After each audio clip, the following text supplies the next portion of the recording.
Mondays of 2024. I'm actually trying something new today. So I am going live here on IG, but I'm also going live, or well, not live. This will be pre-recorded for YouTube. I clean up my background because they can see, they can see my background. Anyway, welcome to Your Money Mondays. This is a live Q&A session where I answer your money questions. And I am so excited to have you here. So if this is your first time joining me live, go ahead and drop a 1 in the comments and put also where you're from. So where are you checking in from? City, state, or country if you're from overseas. Oh my goodness. Okay. All right, we got it now. All right, so Your Money Mondays. Tell me where you're checking in from, city, state, or country, and a 1 if this is your first time joining me live. Put a R if you are a returning viewer of Your Money Mondays, and still put your city, state, or country so that I can shout you out as well. All right, so welcome, welcome, welcome. I go live every Monday at 1 p.m. for a Q&A session where I answer your money questions live. I am Lily, your financial stylist. I teach Bible-based finance so that you can break free from debt and manage your money God's way. This has been an incredible year. This is our last Your Money Mondays for 2024. Thank you all for being here all year long. I have answered over 150 questions on this live Q&A during 2024 year, which is great. And it's just been an exciting time. My audience has grown by over 30,000. And I'm just glad to have a space where I can be with you guys and talk money. Let's just talk money. A no judgment zone where you can ask any money questions you want, period. And so I am, as I'm wrapping up 2024 and planning my 2025, I'm curious to know, what else do you want to know? You know, I think this year we had a big jump into Bible-based finance. For those of you who have been around for a while, you know that I've been a finance coach for 15 years, but I didn't pivot to Bible-based finance until this year. And I really feel like that's something the Lord has been placing on my heart and my spirit for years. And I just was uncertain as to whether it's something I should do. I felt like I didn't know enough. I wasn't equipped. And I finally just dove in and said, okay, Lord, you know, I'm going to take 1 step and I know you'll take 2. So it's been an incredible time. And I thank you all for being here. So I got a bunch of questions before this session that I'm going to go ahead and answer. But usually I give like a 5-minute little talk before I get started. And then I answer questions that are sent beforehand and also questions that you may want to ask right here live. So one of the things I think for 2024, as we're wrapping up, is really being honest with yourself and asking, what were your financial goals for 2024 and did you accomplish them? And you guys can answer in the comments right now, right? Did you accomplish the goals you set out to accomplish this year? Some of you who have been following me all year know that I set a goal this year to pay off $24,000 worth of debt, and I did that. I also had a goal to increase my income. I did that. I also made a goal to save a certain amount of money that I did not reach. So all of us, including myself, have goals that we set, some that we hit and some that we don't. So I would love to know in the comments, feel free, did you accomplish all your financial goals for this year? Here's the thing though, accomplishing 1 financial goal is still an accomplishment and you should give yourself some credit for that. I think a lot of times we're really hard on ourselves when it comes to personal finance and thinking somehow we have to do all the things. Like I said, I've been a finance coach for 15 years. And even I have moments where I don't hit everything. right? The fact that I'm paying off debt, right? This is my first time. I shared it earlier in the year. This is the first time I've had debt since 2009. That's a big deal for me. I want to get out of it ASAP. But I got into debt because my husband lost his job and he didn't work for 2 years and he was building his business. So it's important to be really just honest and transparent about the fact that, like, I have not had debt in over a decade. We have debt right now and I want to blow through it as fast as I can. Right? So, hey, Court K, thank you so much. Real quick, let's shout out the folks that are here. So we've got Pebbles Forever. She is, I hope you're a she. I'm sorry if I assumed that. One first timer from New York. Oscar, one Indianapolis. Follow My Journey 01. I love that name. Los Angeles, first timer. Alabama's in the building. Maryland, Lotus Flower 322. Ayana, is that you? All right. Well, shout out to all of you that are here, especially the first timers. Welcome. I hope you will come back again next week. Gary, Indiana. Shout out to you, Mary. All right. So usually, like I said, I want to ask about what your goals were for the year. Is there one that you can look at and say, you know what, I did okay? And if you didn't, what's the plan for 2025? And if you don't have a plan yet, I've got the perfect solution for you. So on Wednesday, January 1st, 2025, I will be hosting a free budget workshop and goal setting workshop because we got to start 2025 off on the right foot. And really, we need to start as soon as possible. So if you don't have any plans on January 1 and you are free at noon Eastern Standard Time, you should join this free budget workshop and goal setting workshop. Because at the end of the day, setting goals is important.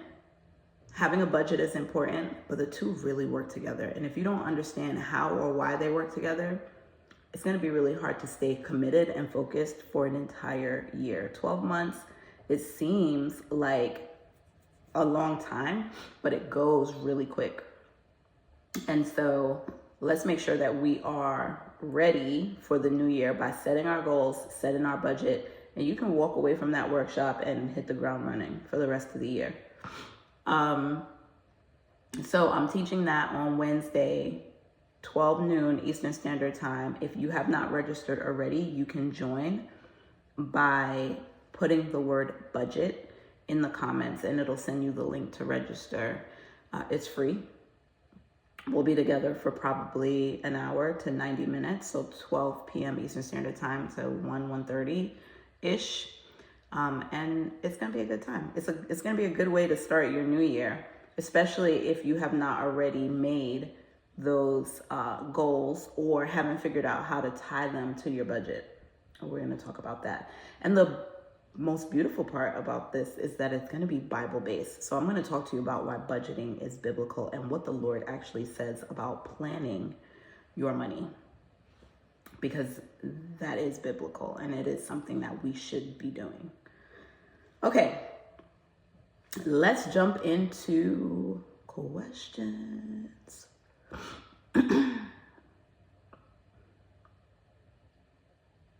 All right, question number 1. I need strategies to save. I'm working with one income.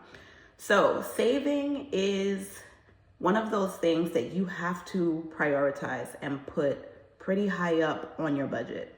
So for those who decide to come to my budget workshop this week, you'll see that the way that I organize my budget is what allows me to hit my goals. So my giving is first thing on my budget. I treat it like a bill. It is a line item in my budget.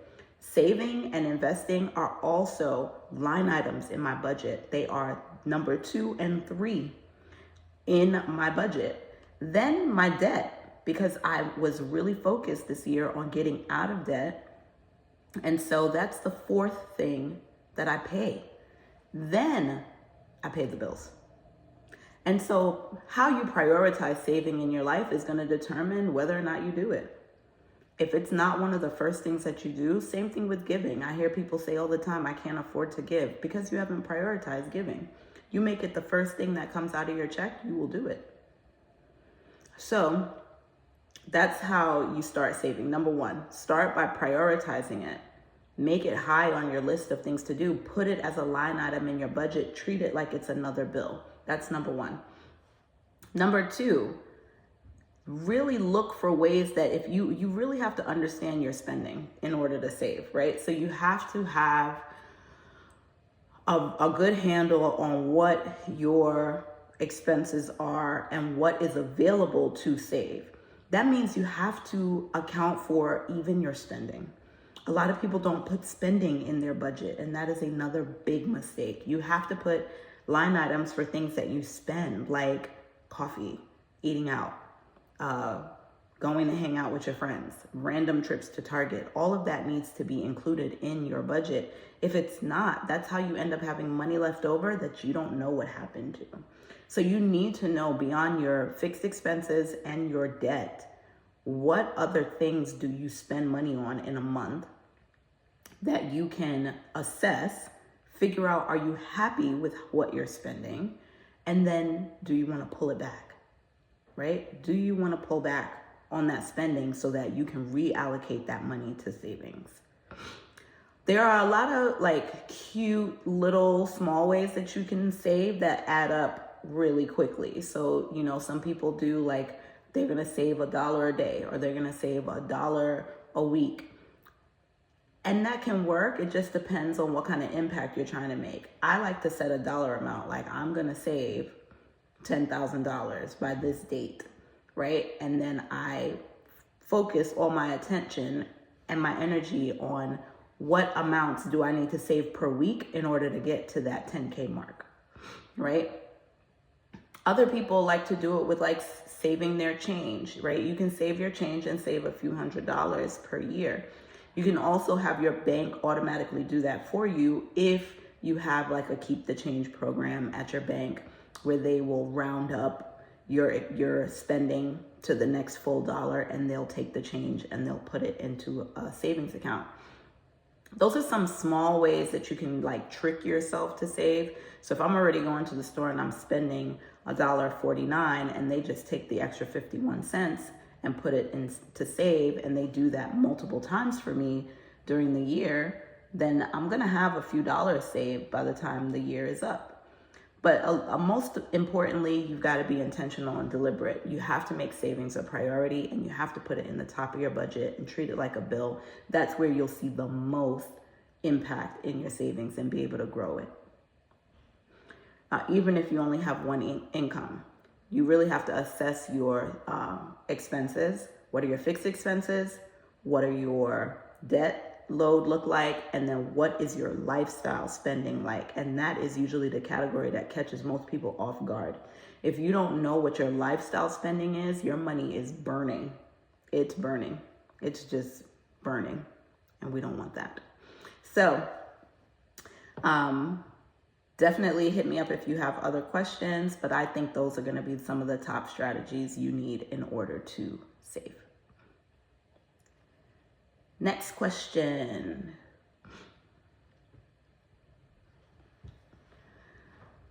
Okay, how do I get out of financial distress when I'm already living paycheck to paycheck? Thank you. Honestly, some of the strategies you're going to see apply for different scenarios, but if you want the outcome and the impact, you need to do the exact same thing. So similarly, for the person who wants to save, if you want to get off financial distress, living paycheck to paycheck, there are a couple of things you're going to need to know. You need to know, what is your monthly burn? So what are you spending on living expenses only? If your living expenses are more than 50% of your income, we have some decisions we need to make. Is there a way to reduce your expenses or your living expenses so that you can free up more money for yourself so you're not living paycheck to paycheck? It requires making some big decisions. And so for those who come to my budget workshop on Wednesday, We're going to talk about game changers to your budget, and we're going to talk about minor game changers, and we're going to talk about major game changers. And you have to not be afraid to make major game changers to your life so that you can get out of the cycle of living paycheck to paycheck, right? It requires some honesty and decision making. So if you look at your budget and you're like, man, I'm living paycheck to paycheck, my living expenses are this high, my debt is this high, and then you find ways to spend on yourself, you've got to start sitting down and asking yourself, where am I willing to cut? What am I willing to do to change my situation? And unfortunately, a lot of people are not willing to do what needs to be done in order to change their situation. I'll share with you a personal story. In 10, 11, my husband and I decided we wanted to save more money, right? We said we're gonna save, and I pulled an arbitrary number out the sky. I wanna save $1,000 a month. Well, our budget wasn't set up to save $1,000 a month, but I had to make decisions and go with him and say, these are the things I think we should do in order for us to save this $1,000 a month. And we made major game changers to our life so that we could free up money in our budget. And that's the same thing you're gonna have to do if you're in financial distress, living paycheck to paycheck. We were not living paycheck to paycheck, but we had this goal that we wanted to hit, and we could not do it living the life we were currently living. So, and before that, maybe we were saving like somewhere between $300 to $500 a month outside of our 401ks. To get to the $1,000, we had to make some major adjustments. And so what we did, we moved. We downsized our living situation in order to save $500 a month. How many people would be willing to do that? And we were married with 4 children. It didn't matter to us. Even we wanted to make the change that bad, right? We wanted to save more money.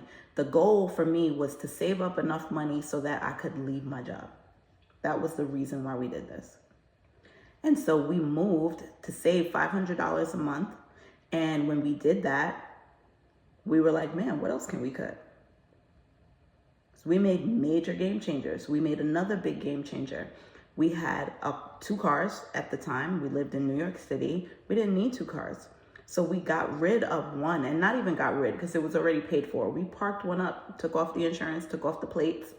And from there, we saved another $200 or $300 a month on insurance and gas.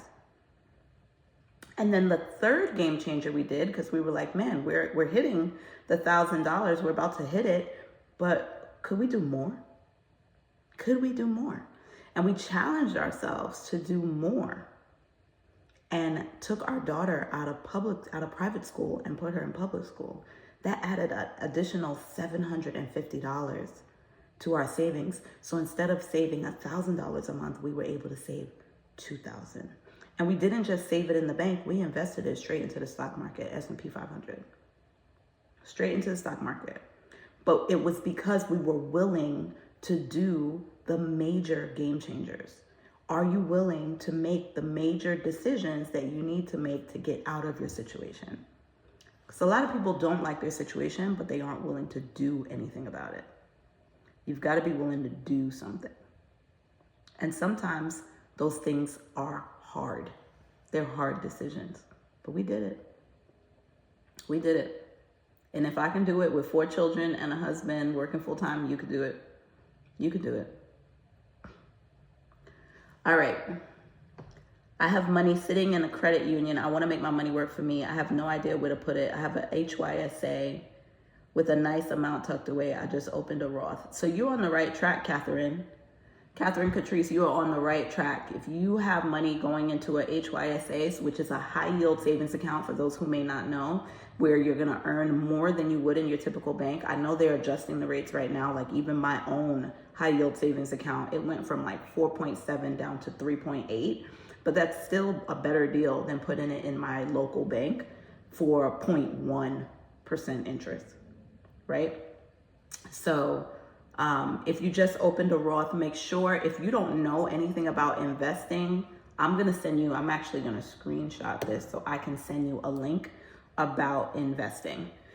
If you don't know anything about investing and you just opened a Roth, know that when you put money into the Roth, it doesn't automatically get invested. You actually have to make investment decisions so that it can start to grow if you choose something that is growing. A lot of people, and this is not investment advice, I have to say that so I don't get fined, but a lot of people start with an index fund like the S&P 500 or Vanguard VOO or VXO, or there are different funds that you can choose from. If you want to learn more about investing, I've got a great free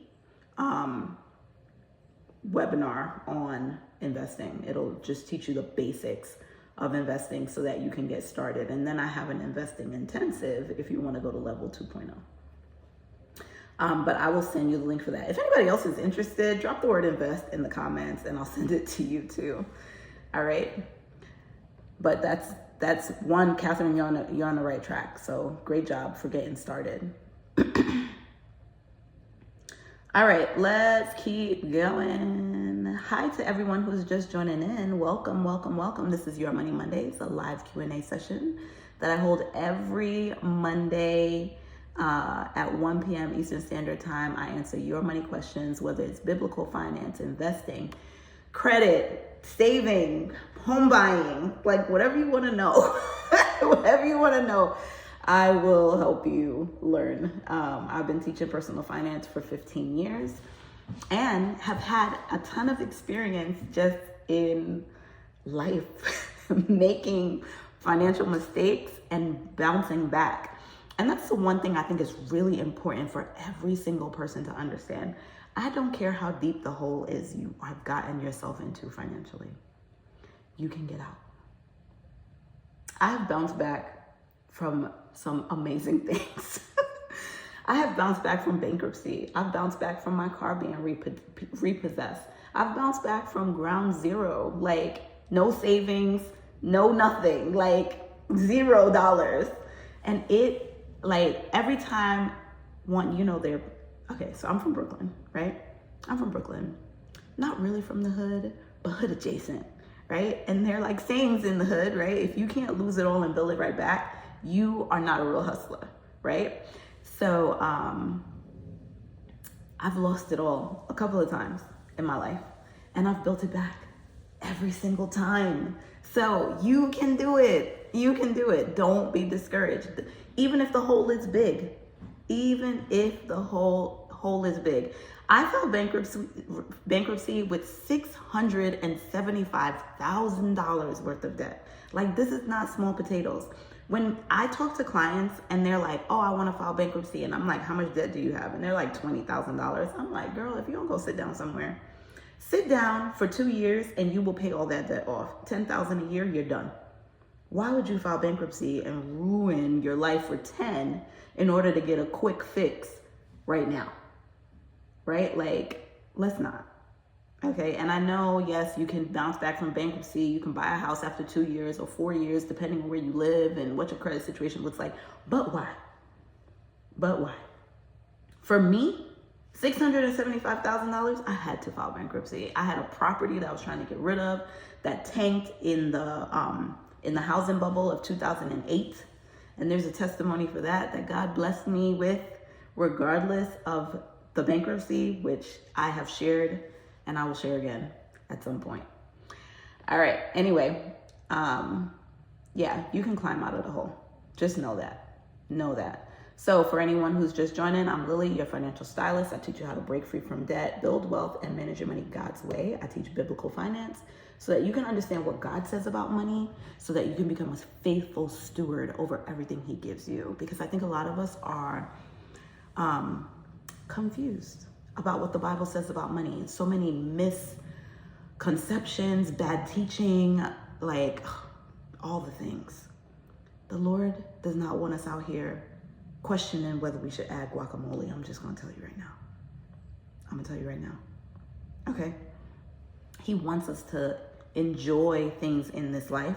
He wants us to have life, live it abundantly, no matter our circumstance. He wants us to be content if we have a lot or a little, but He doesn't want us down here scrambling, fighting over, bills or food. Like, no, That is not his plan for us. He tells us quite plainly, if we seek him first, all these things will be added unto us. And those things are food, clothes, drinks, shoes. Like, he's going to take care of our basics before anything, so that we can have the room and space to do bigger things. He wants us to be conduits and vessels of giving. He wants us to share his truth with the world. And he wants us to take care of the poor, the orphan, and the widow. And guess what? You can't do that if you're broke yourself. So those people who talk about God doesn't want us involved with money, he wants us to be broke. I don't know what Bible you're reading, but the Bible that I read and the God that I serve wants me to take care of people. And he says the poor will always be among you. Always. I don't want to be one of them. And he doesn't say that you will be one of them. He says the poor will always be among you. Take care of them. Take care of the orphan, the widow, and the poor. That means I'm supposed to be in a position to do that. I'm supposed to have more, enough that I can give away. Right? That's the God that I serve. That's the lessons he wants me to know. And he tells me to be a faithful steward. And he tells me if I'm not good managing money in this world, I won't be able to manage the true riches of his kingdom. And the true riches of his kingdom are his people and his word. I can't take care of God's people or those that he cares about, the ones who are on the edge of society. I can't take care of those people if I'm broke myself. Just like, let's just be practical and cut to the chase, right? I can't do the things the Lord has called me to do if I'm struggling myself, right? He wants us to be vessels, to be conduits. And this is not a prosperity gospel, give to get. No, this is the unadulterated truth of what the Bible says about us and our responsibility as believers, as citizens of the kingdom of heaven. All right, next question. Yes, I love that. Z Dean says, this is a great testimony. It gives me hope. I'm glad. You're welcome. Listen, at some point, we have to share the reality of what we've been through, how bad it's gotten, you know, the mountain that we've gone on to after being in the valley, right? He wants us to have double meat and double cheese. Exactly, Cameron. Exactly. And if we start with a little, he wants to multiply it for us, right? I shared this morning about God math. God math take 5 loaves and 2 fishes and fed 5,000 with 12 baskets left over. We're worrying about adding, and he's a multiplier. He is a multiplier. So we may only have $50 to bring today, but he's going to take it and turn it into 500, right? Like, we have to trust God to be who he says he is. Yes, Catherine. Listen, I don't play about God, okay? I do not play about the Lord. Yes. We have to believe God when he says who he is. He tells us who he is and what he's going to do, but most people don't really know him. If you spend all your time, and I'm going off on a tangent, and we'll come back to the questions in a minute, but if you spend all your time just being spoon-fed by someone else about who God is, you will never know him for real. You will never know him for real. You have got to get into that word yourself. You have got to see what God wants you to know. Yes, let's get the thumbs up, all about it, right? You have got to know what the Lord says about who he is to you, what his plan is for the world, and how you are a participant in that with him. He wants us to be co-laborers with him. Understand the honor and the privilege that is. The Lord says, I want you to be a co-laborer with me. He don't need our help. He doesn't need our help. But he says, you know what? I want a family, and a family is based off of love and participation. Everybody gets to participate. Everybody has an assignment. Everybody has a job. Mine is to raise my family. I've got 6 kids and a husband. My mom lives with me and my sister. She has developmental delays. I have a lot on my plate. How am I able to do it and still run a business? Jesus. It's a supernatural gift I have that's given to me straight from the Lord, right? So how do I stand in my assignment and do it well? Because I know the Lord. And he gives me the strength. He gives me the power. He gives me the ability, right? Financial management has been a gift he gave me before I was even serving him well. He gave me that talent and that gift years ago, right? And now in 2024, he said, now submit it to me. I've given you this gift of financial understanding, management. Now submit the gift to me and watch what I do with it. And I'm like, yes, Lord, go ahead. Okay, so yes. All right, next question. That was a slight tangent, but we're back. Let's go to the next question. This is a good one. How do you start when you lose everything and you owe everyone? Listen here. Listen here. I'm gonna tell you, I have personal experience. I just told y'all I lost everything twice, right? Personal experience. Where do you start when you lose everything and you owe everyone? One step at a time. You go one step at a time. You pray first and foremost. You take a baby step. I mean, when I tell you we lost everything, we lost everything. I spent years working, saving money, built a portfolio of 100K, quit my job to run this business full time. Within 3 months of me quitting my job, I found out I was expecting. The business idea or plan went out the window. And that $100,000 dwindled down to zero within 3 years, right? We had nothing. Nothing. I didn't have a job. My husband lost his job. We had nothing. And then when he did get a job, it was a fraction. When I say a fraction, I mean a fraction. We went from, I'm gonna give y'all the numbers because I think transparency is important. We went from making $170,000 to $32,000. $170,000 to $32,000. When I tell you, the only thing we could afford to do was pay rent. That's it.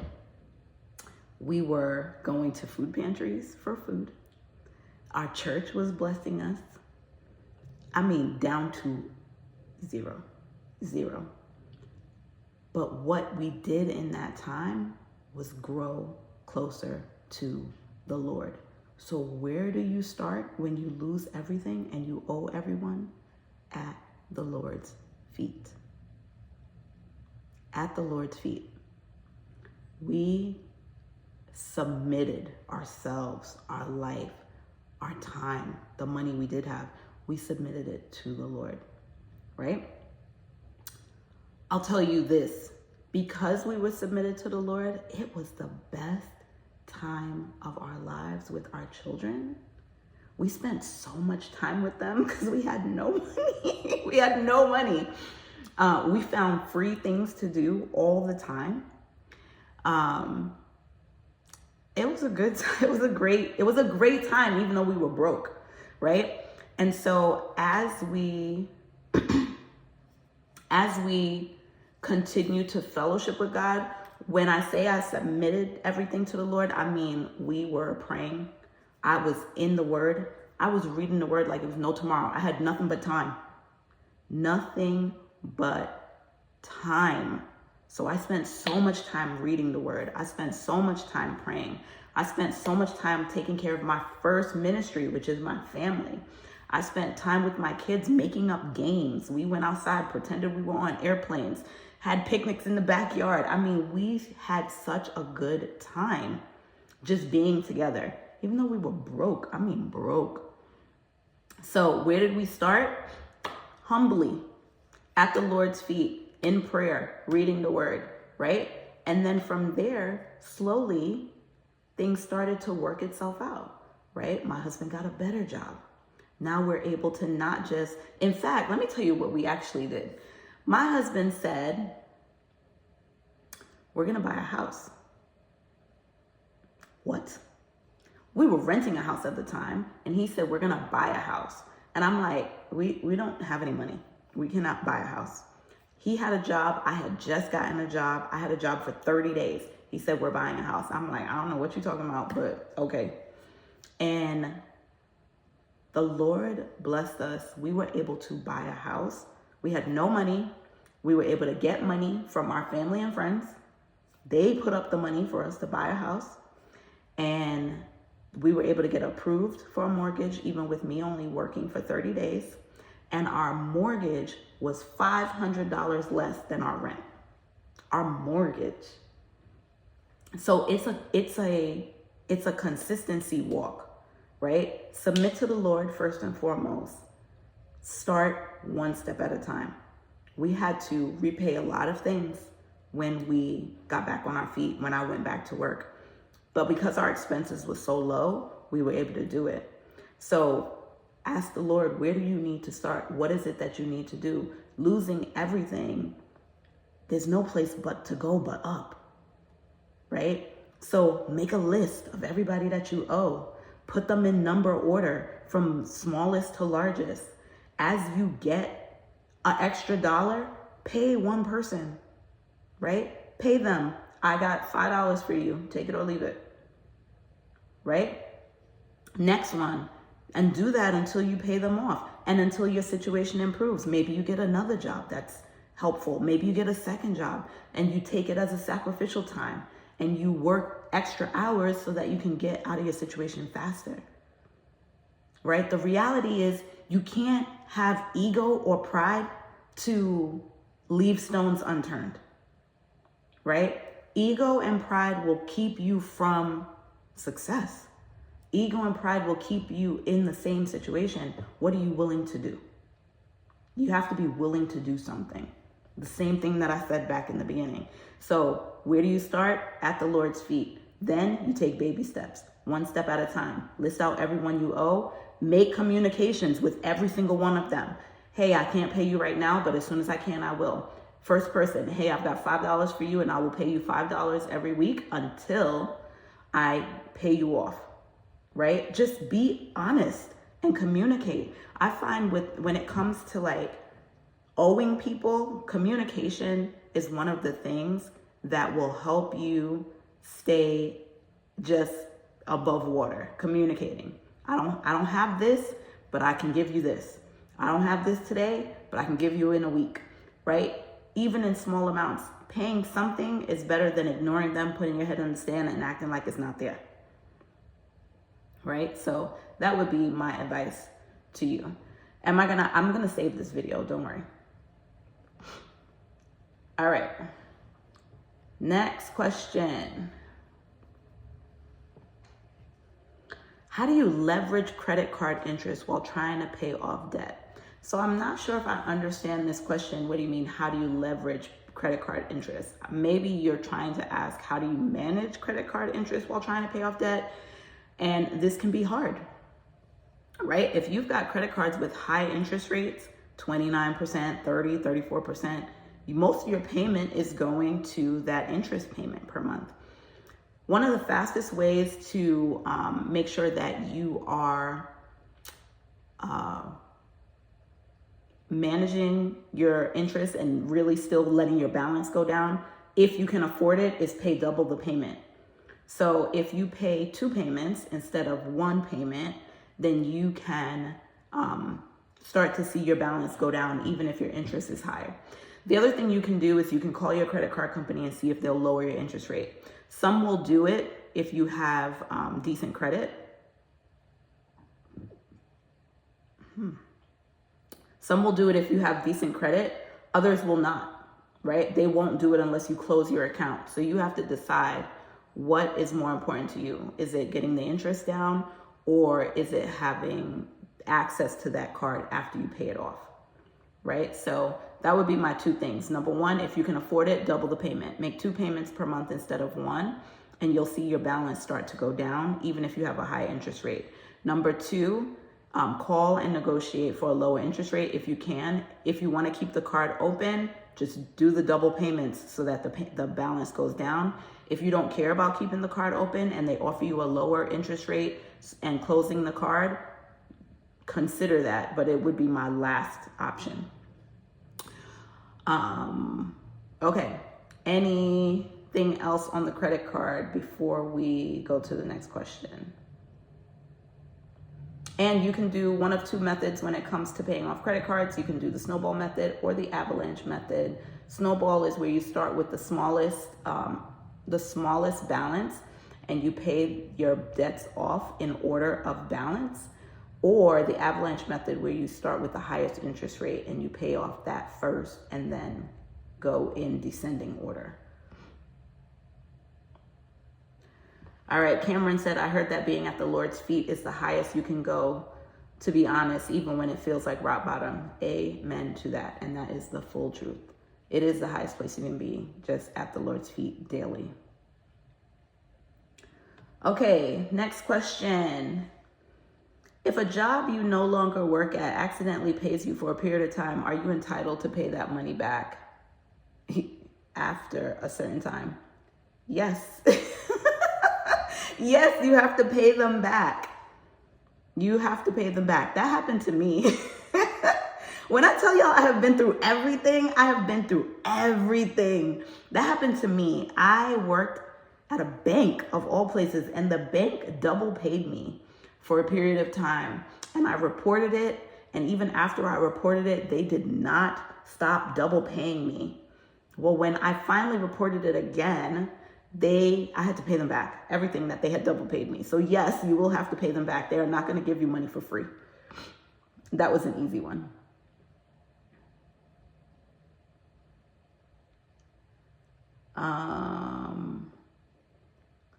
I pay the interest rate with the payment due. That helps too. So you're saying, it's Val's view, you're saying that you pay the interest payment plus the minimum payment. That's a good strategy too. Very similar. Okay, does the lower negotiating always include closing the account?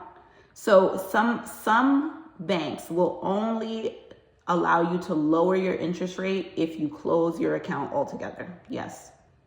Some, if you still have decent credit when you're trying to negotiate with them, some will lower your interest rate and you don't have to close the account. You really want closing the account to be the last resort. The last resort. So if they can do it without closing your account, do that. If they can't, then don't. All right. I think this is the last question. What's the best way to save money and not touch it? I'm at the point of giving it to someone else to hold. Please help. So Cameron, the best way to save money and not touch it is to do exactly that. And that doesn't mean giving your money to someone else, but putting it someplace where you can't get it. For example, some high yield savings accounts will not let you get your money back for a couple of days. That can be a good way to take your money away from yourself and not touch it. But if you're the type of person who's like, ooh, I might need money in 3 days and I'm going to go pull it, then you probably need to do something else, like put it into something that locks it up. For example, if you put it into an index fund and you start to see it grow, you may not be as tempted to touch it. It's also going to take you a couple of days to get that money back. You may also decide to put money. So like say every time you save $500, put it in a CD, right? And then you are going to pay a penalty if you touch it. So you'll be less likely to do that, right? But you would actually have to let money sit to accumulate for a certain amount of time so that you can have enough to open a CD. So yes, CDs can be a good option. I know people who have done CD ladders for years where every $1,000 or every $5,000, they open a new CD. Some people do it with $10,000. It's called a CD ladder, where you just open multiple CDs over time, and then the maturity of the CDs will give you access to money in the future. Say you do a 6-month CD, then you do a 12-month CD, then you do a 3-year CD. So they'll have different maturity dates, and you can decide if you want to then take a piece of your money out or continue to invest it. But I would look at the CD rates right now, because if they're trash, don't do that. I understand that you need the money to just be away from you, but do it in a way that it'll actually make money for you. Your money needs to be making money for you while you're sleeping. Okay.